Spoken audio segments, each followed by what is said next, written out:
माटी मोर महतारी हवे रे, माटी मोर महतारी, माटी मोर महतारी हवे रे। कार्यक्रम हमर किसान भाई मन के। छत्तीसगढ़ के माटी तै भारत माँ के साटी, मैं तोला नवाबों माथा महतारी। कार्यक्रम के नाम है हमर किसान हमर मितान, हे हमर भुइयाँ के भगवान। जुड़हु छत्तीसगढ़ के किसान भाई मनसो और खेती किसानी से जुड़े समस्या के निदान पाहु। सोमवार मझनिया 2 बजे से पाटन रेडियो स्टेशन लोकवाणी 89.6 माँ। धरती मैया के जतन करैया, सोनकस अन्न उपजैया। सुनहु हमर छत्तीसगढ़ के छत्तीसगढ़िया किसान भाई मन ला। पाटन रेडियो स्टेशन लोकवाणी 89.6 माँ।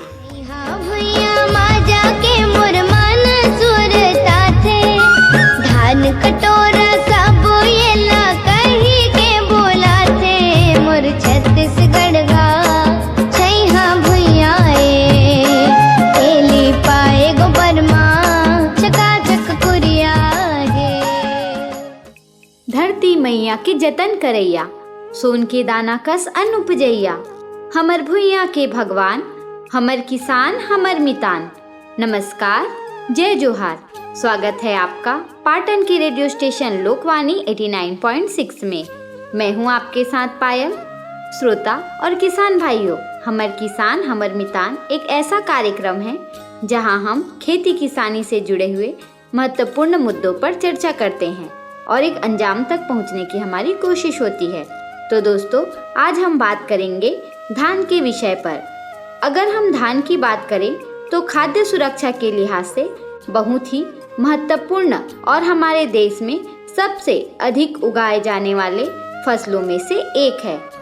आज धान के विषय में हमारे साथ हमारे रेडियो स्टेशन ने हमारे पाटन रेडियो स्टेशन लोकवाणी 89.6 में उपस्थित है पाटन के ग्राम अचानकपुर के सम्माननीय किसान भाई रोहित साहू जी, जो 2012 से निरंतर धान की जैविक खेती करते आ रहे हैं और अपने आसपास के किसान मित्रों को भी जैविक खेती हेतु जागरूक कर रहे हैं।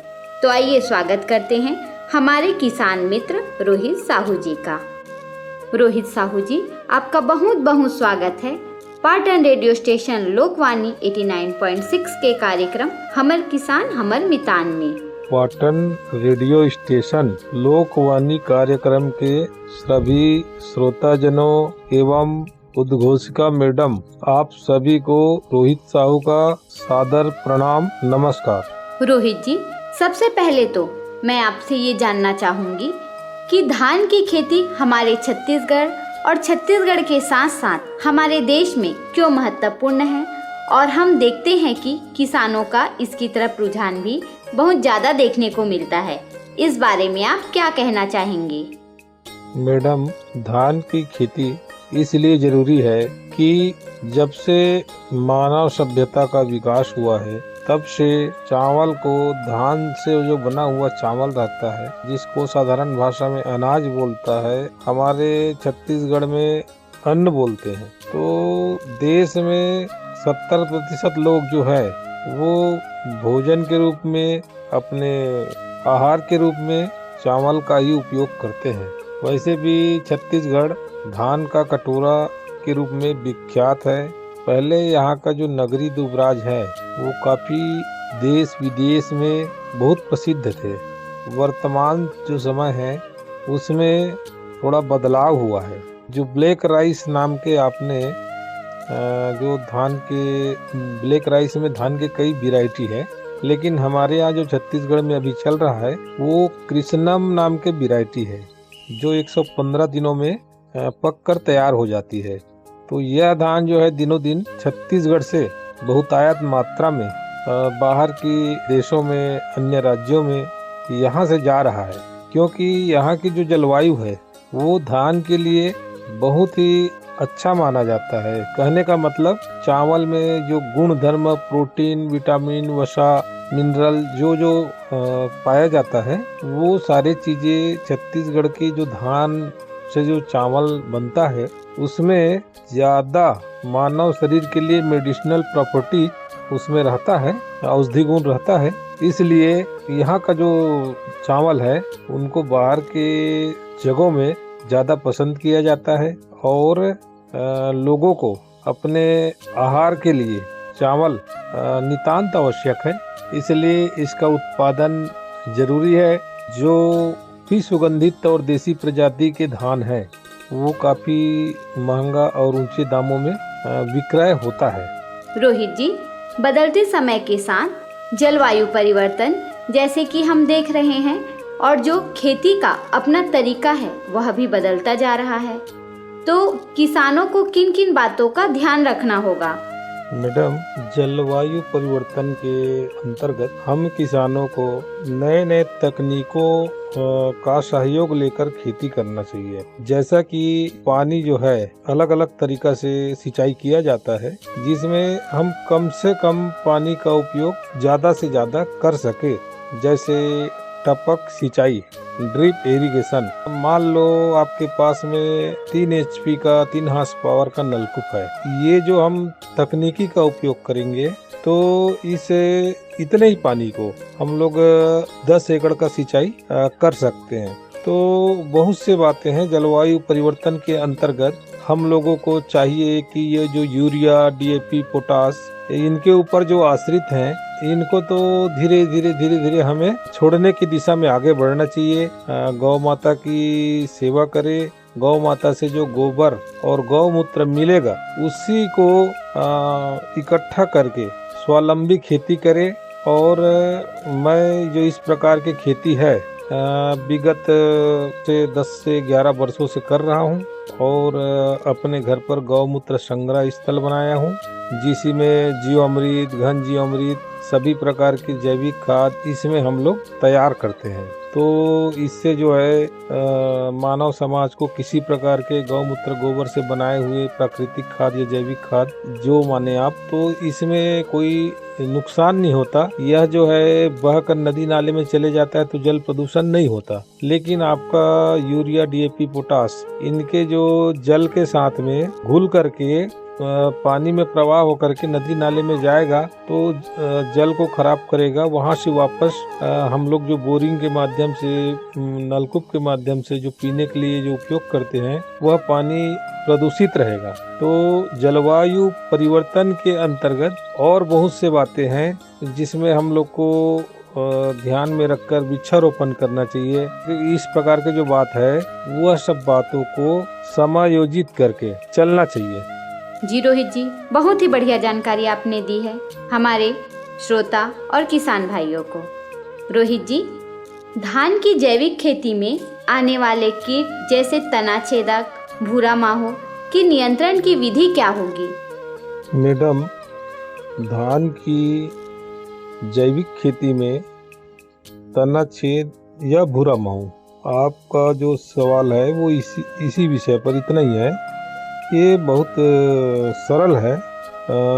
इसमें प्राकृतिक खेती, गौ आधारित प्राकृतिक हो, जैविक खेती कहो, जो कहो, तो आप जो जैविक खेती कर रहे हैं उसमें तना छेद के लिए जो प्रकाश प्रपंच की जो व्यवस्था जो आपने देखा होगा कई जगह लगा रहता है, प्रकाश प्रपंच, फेरोमोन ट्रैप, तो इन चीज़ों का उपयोग करें और इससे बिल्कुल समस्या का हल हो जाता है। और वो आप खरीद के नहीं ला सकते। ये जो डिब्बा आता है पीला रंग वाले, जो भी कंटेनर आता है, उसे काट लेवे और उसमें बल्ब लगा लेवे और नीचे पानी भर देवे। टेक्निकल तो अलग है, पर भी हम लोग जो करते हैं वो 150 मीटर के आसपास डब्बा जो है इस प्रकार के प्रकाश प्रपंच जो देसी जुगाड़ वाला आप बनाकर आप रख दे, तो इससे तना छेद का जो कीट है वो वहाँ चले जाता है और नष्ट हो जाता है। लेकिन यह कार्य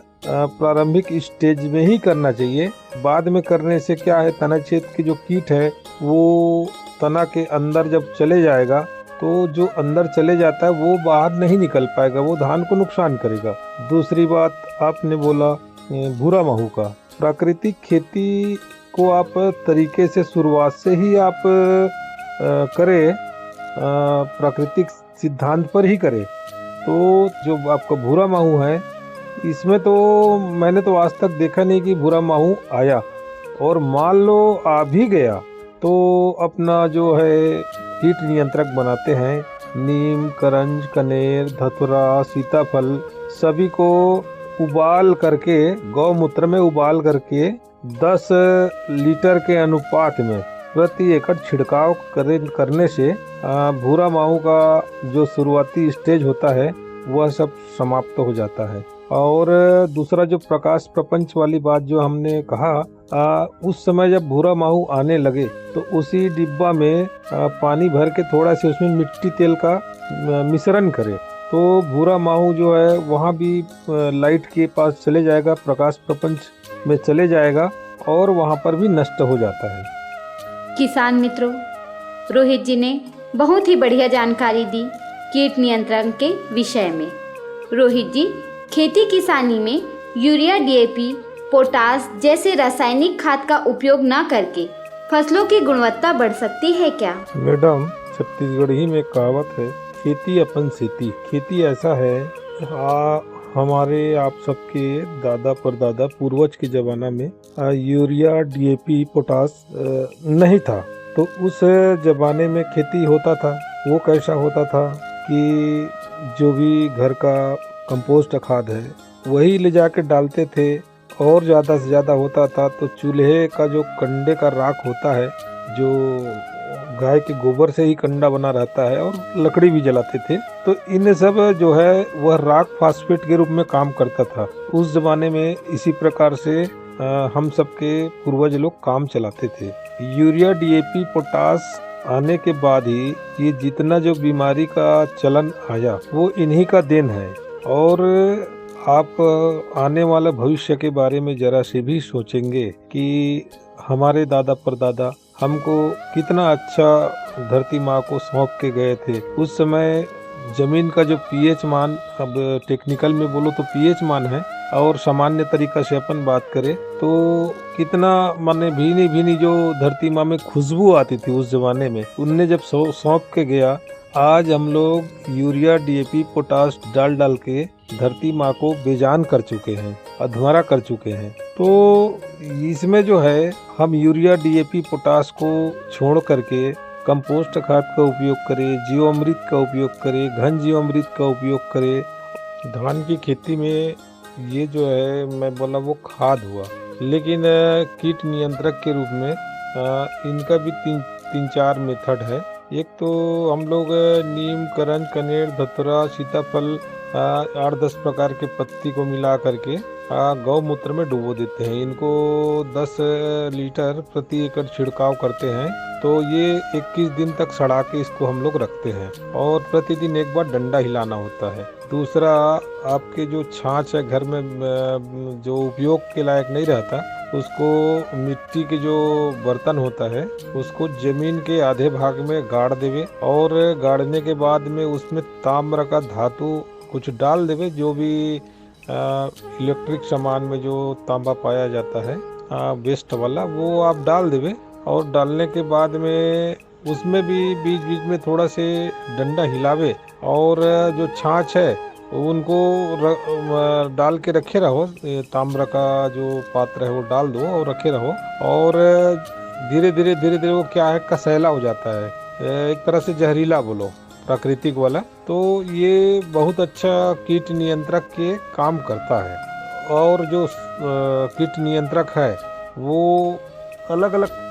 मैडम, धान की खेती में घुरवा का जो खाद, जिसे कंपोस्ट खाद कहते हैं, उसे भी हम लोग उपयोग करते हैं।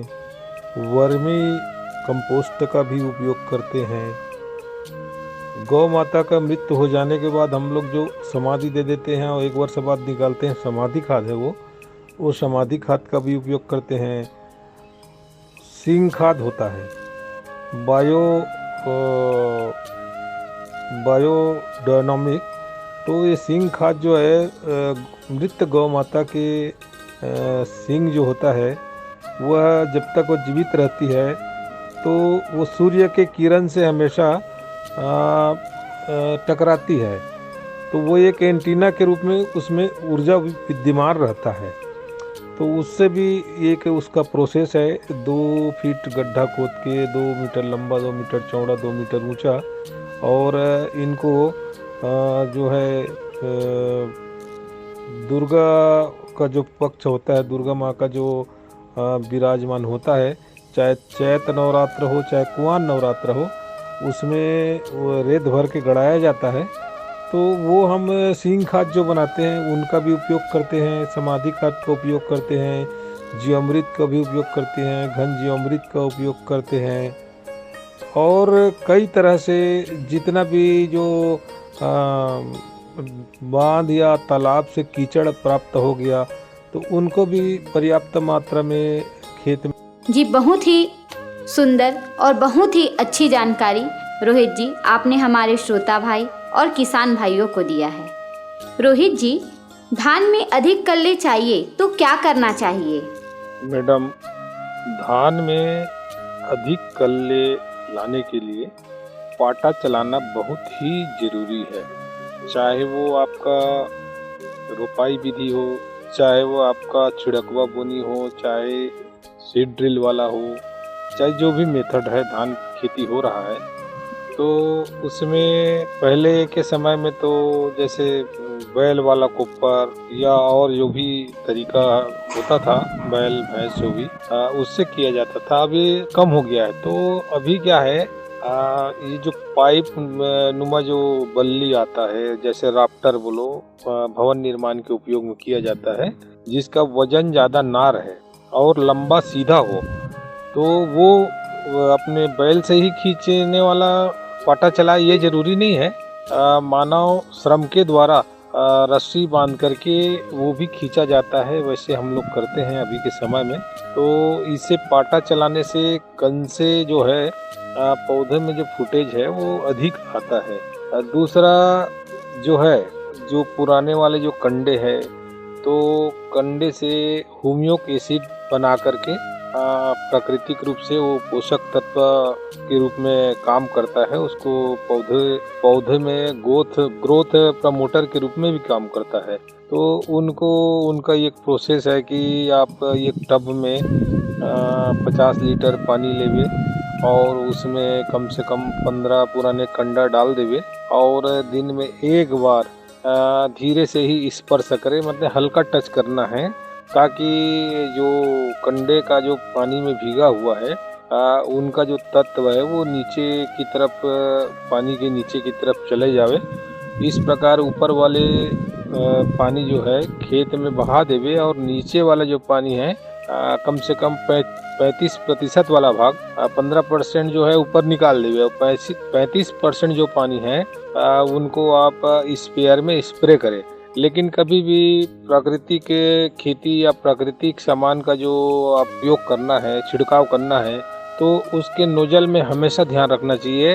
वो नोजल जो है एकदम छिड़काव वाले नोजल ना हो। कहने का मतलब जैसे एकदम फुहारा होता है बारीक धुएं जैसा, इस प्रकार से कभी ना रहे। उसमें जो भी सूक्ष्म जीव होता है वो बारीक फुहारे जैसे निकालने वाला नोजल में नष्ट हो जाता है। तो दानेदार होना चाहिए, थोड़ा छिड़कने वाले पानी का जो पानी जैसे अपन फुहारा होता है पानी का, इस प्रकार के स्प्रेयर होना चाहिए।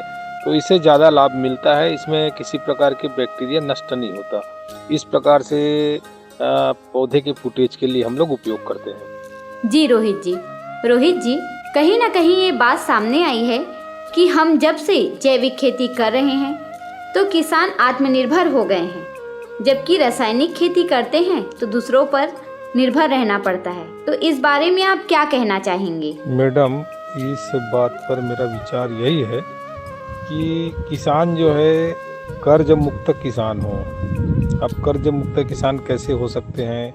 स्वयं का अपना बीज हो, स्वयं का अपना खाद हो, तो स्वावलंबी खेती और साथ में सबसे पहले गौ माता होना जरूरी है, तभी ये सारे बात लागू है। अब स्वयं का जो है खाद का मतलब आपके घर में जब गाय माता जो बंधी रहती है या गाय माता जो है आपके घर में, तो वहाँ से गोबर गौमूत्र मिलेगा, उससे ही आप सभी प्रकार के खाद बना पाएंगे। तो आप खाद के लिए आपको कहीं पर किसी दुकान में पैसे लेके जाना या सरकार के संस्थाओं में जाना, ये सब की आवश्यकता नहीं है। और वो पैसे भी आप दे करके लाओगे और करेगी तो वही कि जमीन को धीरे धीरे करके सख्त बनाने का काम, और शुद्ध अनाज नहीं मिलेगा उसके उत्पादन से। तो इस प्रकार से हमारा अपना कहना है, स्वयं का बीज हो, स्वयं का खाद हो और स्वावलंबी खेती अपने आप फिर हो ही जाता है। मेहनत परिश्रम थोड़ा लगता है, यही मेरा इस विषय पर कहना है। जी रोहित जी, बहुत ही सुंदर विचार आपने हमारे किसान भाइयों के समक्ष प्रकट किए हैं। रोहित जी, कोरोना काल चल रहा है और कई तरह के लॉकडाउन भी हुए हैं, तो जैविक तरीके से पैदा हुई सब्जी भाजी फल फूल ये सब की मांग बढ़ी है, क्योंकि जैविक तरीके से पैदा हुई सब्जी भाजी फल फूल से शरीर स्वस्थ रहता है और भोजन खाने में भी स्वादिष्ट होता है। तो घरों में भी कुछ हर्बल चीजों का प्रयोग किया जा रहा था, जैसे तुलसी, गिल, कई प्रकार की जड़ी बूटियां हैं। ये सब इम्यूनिटी बढ़ाने वाली चीजों का लोग उपयोग कर रहे थे और ये सब चीजें मेडिकलों में उपलब्ध है पाउडर के रूप में। वहाँ से लोग इन चीजों को खरीद कर उपयोग में ला रहे थे। तो इस क्षेत्र में भी आप कोई कार्य कर रहे हैं क्या, खेती कर रहे हैं क्या? जैसे तुलसी, गिलोय, ये सब इम्यूनिटी बढ़ाने वाली चीजें हैं, इसको लेकर आपकी क्या योजना है? क्योंकि इससे लोगों को स्वतः ही रोजगार मिल सकता है और अधिक मुनाफा भी हो सकता है। तो इस विषय में आप क्या कहना चाहेंगे? मैडम, जब से हम लोगों ने प्राकृतिक खेती 2012 के आसपास चालू किया, तो उसी समय खाली खेतों में जो धरती माँ है उसको नुकसान हो रहा है, ये यहाँ तक हम लोग नहीं किए हैं। उसी समय हम लोग का दिमाग ये खुल गया कि धरती माँ में जितना नुकसान हो रहा है यूरिया डीएपी पोटाश से, वो तो मानव शरीर में हो रहा है। साथ में ये जो अंग्रेजी दवाई में जो नुकसान होता है उनसे भी बचा जाए, वह भी केमिकल से बना हुआ है। तो हम लोगों ने क्या किया, पता लगाया कि ये जो मेडिसिनल वाला पौधा है ये जंगल जाके लाना तो संभव नहीं है, तो कहाँ पर उपलब्ध होता है। तो हमको पता चला कि ये चीज़ें इंदिरा गांधी कृषि विश्वविद्यालय रायपुर में ये एक मेडिसिनल का अलग एक ब्रांच है, मतलब वहाँ पर कुल सचिव महोदय के वो जो बंगला है उसके पीछे में है। तो वहाँ सर से संपर्क किए और कम से कम 10-12 प्रजाति के जो मेडिसिनल प्लांट होता है वहाँ से मैं स्वयं खरीद के लाया, हमारे साथीगण लाए और जो खरीदना चाहते थे उन सबको भी उनका पता बताए हैं। तो ये मेरे पास जो अभी वर्तमान में है वो गिलोय है, अड़ूसा है। अड़ूसा खासकर के कोरोना के लिए, सर्दी खांसी के पहले से ही वो काम के लिए वो पौधा है, लेकिन कोरोना बीमारी में सर्दी खांसी का प्रकोप से तो प्रारंभ होता था। तो वो गिलोय है और अड़ूसा है, तुलसी तो 2-3 प्रजाति का है, और अपने पास जो है ग्वारपाठा है। तो ग्वारपाठा को एलोवेरा बोलते हैं। तो इस प्रकार से छोटे छोटे जो घरेलू नुस्खे जो घर में काम आता है वो जो है सारे प्रकार के औषधि वाला पौधे हम लोगों ने अपने घर में लगा रखे हैं। और कोरोना काल में हम सब काढ़ा बना के पिए हैं, और हमारे इर्द गिर्द जितने निवासरत है अड़ोस पड़ोस में, पारा मोहल्ला में, तो वो सभी लोग भी उस वनस्पति को ले जा करके काढ़ा बना करके पिए हैं। और हमारे घर के आसपास वैसे किसी प्रकार कोरोना का जो है शिकायत है वो वहाँ पर नहीं आया है। तो इस प्रकार से मेडिसिनल पौधे घर में लगा लेने से विषम परिस्थिति में इस प्रकार से काम आता है। मैडम, जड़ी बूटियों के विषय में रोहित जी ने बहुत ही बढ़िया जानकारी दी। अब हम आगे बढ़ते हैं अपने विषय की ओर, धान की ओर। तो रोहित जी, मेरा अगला सवाल है, रोहित जी, कौन से तरीके हैं जिससे किसान अपनी फसलों को सुरक्षित रख सकते हैं? मैडम, धान की खेती में फसलों को सुरक्षित रखने के लिए कुछ बातों पर ध्यान रखना चाहिए। जैसे धान की बुआई हो या रोपाई में ही ज़्यादातर रखा जाता है, लेकिन प्रयास करें जो भी और तरीका से धान की बुआई हो तो बीच बीच में निरीक्षण पट्टी छोड़े, जिससे हम जा कर के फसल को देख सके और वहाँ से सूर्य की प्रकाश और हवा जो है फसलों को सही मिलता है। दूसरा मेड़ों की सफाई, जिससे खेतों में धान की फसल है या जो भी फसल दूसरी भी फसल है, तो मेड़ों को सफाई रखने से होता क्या है, उसमें चूहे वगैरह या अन्य जो नुकसान देने वाला जीव जंतु उसको वहाँ पर रहने का पनपने का मौका नहीं मिलता। तीसरा बात ये है कि वहाँ पर खूंटी लगावे। खूंटी के मतलब पक्षी आकर के बैठे, बीच बीच में खूंटी होता है लकड़ी का बना के उसमें लगाना पड़ता है, जिससे यहाँ पर की भाषा में उस पक्षी का नाम बोला जाता है घर खुसरा, जो चूहे को भी पकड़ के ले जाता है। तो वो रात के समय आता है, रात के समय वहाँ बैठने का जगह उसको मिलना चाहिए और वो बिल्कुल एक टक लगा के बैठे रहता है और जैसे ही उनको नज़र पड़ा कि वो जो है अपना शिकार बना लेते हैं। तो इस प्रकार से हमें सावधानी बरतना चाहिए। साथ में समय समय पर खाद बीज का भी प्रबंध जो उसके टाइम टेबल है उसी के निर्धारण में समय समय पर देने से पौधे का बढ़वार बहुत अच्छा होता है, उत्पादन जो है सही मिलता है। इस प्रकार से कुछ बातों को विशेष ध्यान देवे और प्रकाश प्रपंच वाले बात पूर्व में हो चुका है वह भी लगा के रखे। सिंचाई की व्यवस्था भी समुचित समय समय पर करे तो फसल को जो सुरक्षा इन उपायों को करने से मिलता है। रोहित जी, धान की किस्मों को जानना बहुत जरूरी है। धीरे धीरे बहुत कुछ बदलता जा रहा है, जैसे मिट्टी की गुणवत्ता बदलते जा रही है। पानी की अगर हम बात करें तो कई जगह से पानी सलायन हो रहा है। इसके अलावा एक जलवायु का भी जो रोल होता है वह भी महत्वपूर्ण हो जाता है। तो ये बताइए कि हमारे किसानों को किस्में भी बदलने की ज़रूरत है या फिर जो वो पारंपरिक तौर पर करते आ रहे हैं वही बेहतर है? क्या कहना चाहेंगे किस्मों को लेकर?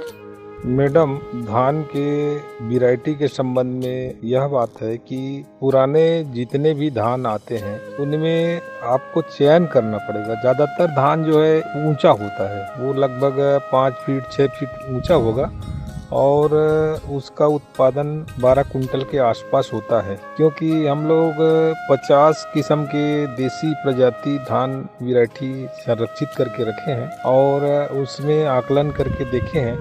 तो कुछ जो वैरायटी है वो बहुत ही उत्पादन वाला है, देसी वैरायटी भी उत्पादन वाला है। लेकिन आप पारंपरिक रूप से जैसे हम लोग देखें कि जैसे दुबराज है, रामजीरा है, विष्णुभोग है, जवा फूल है, तिल कस्तूरी है और बहुत से वैरायटी है, तो इसमें हम देखा कि 12 से 14 कुंटल तक के ही उत्पादन है। तो आप क्या करें, जो फसल हम उत्पादन के लिए जो लगाए हुए हैं खेतों में, उनमें जो देसी धान के बीज से ही कोई अधिक दाने वाला जो बाली निकल जाता है, उस बाली को आप किसी कपड़े में या किसी लाल रंग के रिबन में उसको चिन्हांकित करें। जैसे बाली निकला है उसी पीरियड में आप पहचान करें कि ये जो हम जो धान लगाए थे इससे हट करके अधिक बाली वाला जो ये बीज, ये जो धान है ये निकला हुआ है। तो उसमें धान कटाई के समय काटते काटते वो सब मिल जाएगा एक में। तो उसके लिए पहचान करने के लिए आप रिबन का उपयोग करें, लाल रंग का या काले रंग का,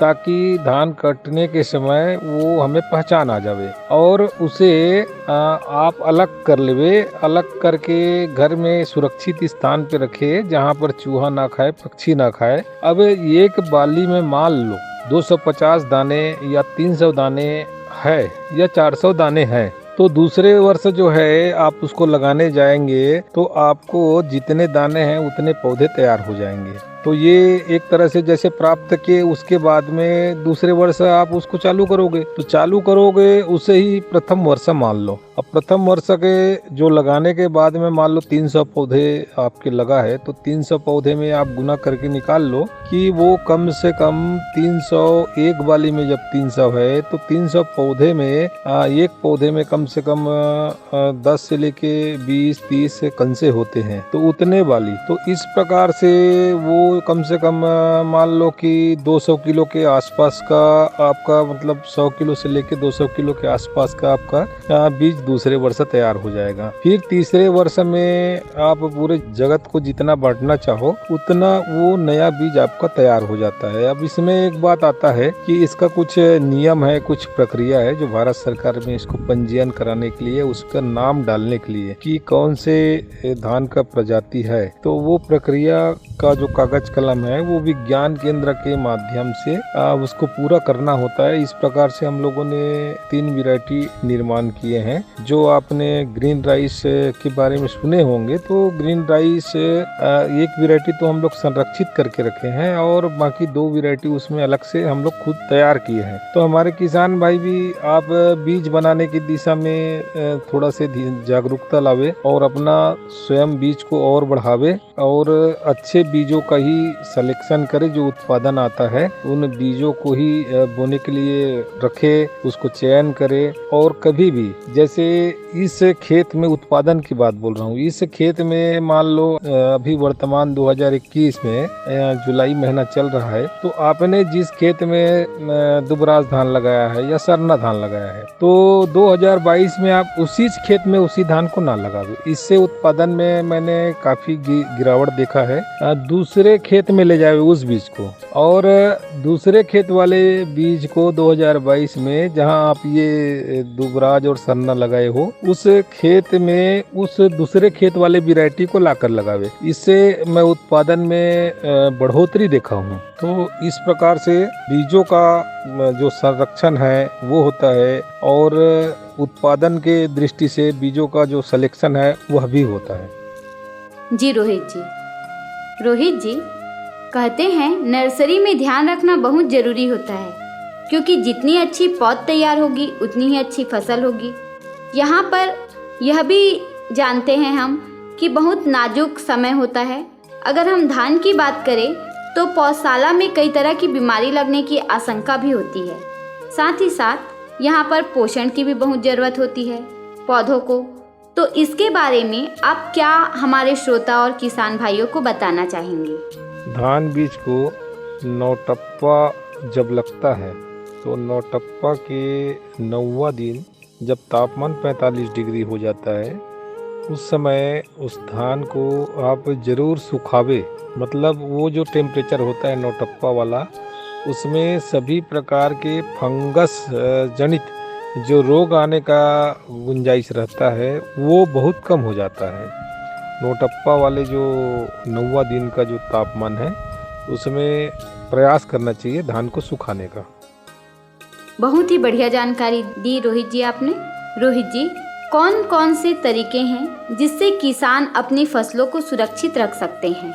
मैडम, धान को सुरक्षित रखने का यही तरीका है कि समय समय पर उसका निरीक्षण करते रहें, समय समय पर खाद दवाई का छिड़काव करते रहें और सितंबर महीना के बाद नत्रजन संबंधी किसी भी प्रकार के खाद का उपयोग ना करें, क्योंकि अक्टूबर महीना में ही माहू का प्रकोप आता है और सारे मेहनत किए कराए में पानी फिर जाता है। इसलिए मेरा कहना ये है कि खास करके नाजुक वाले जितना धान है, चाहे देसी धान है, चाहे लोग खाने के लिए चिमटी बोते हैं या फिर व्यवसाय के लिए सरना धान लगाते हैं, तो इन धानों में ज़्यादातर माहू अटैक का संभावना रहता है। हालांकि प्राकृतिक खेती करो तो उसमें ना के बराबर गुंजाइश है, लेकिन मान लो माहू आ गया तो उससे बचने के लिए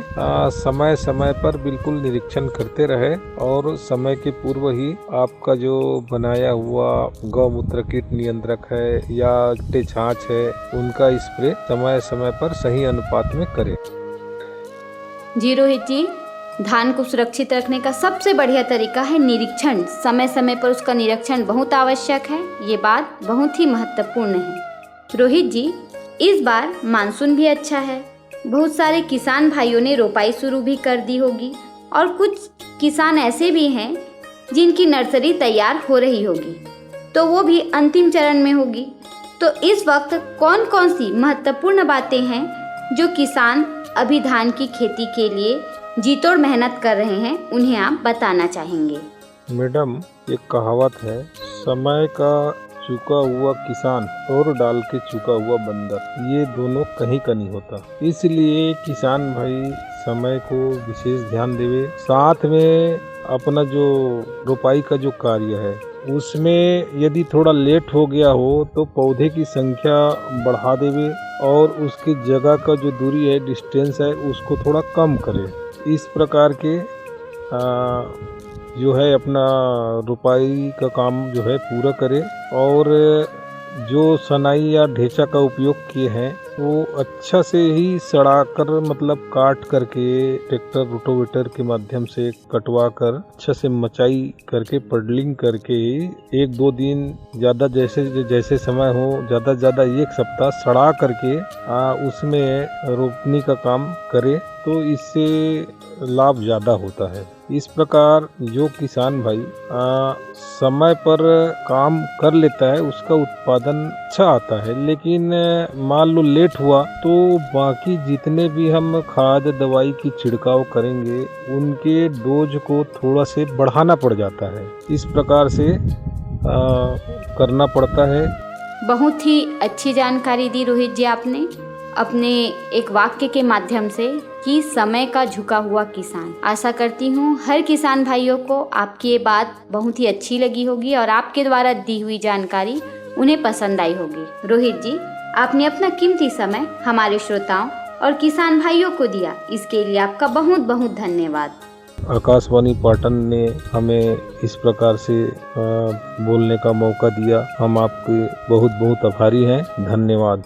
जय भारत, जय हिंद।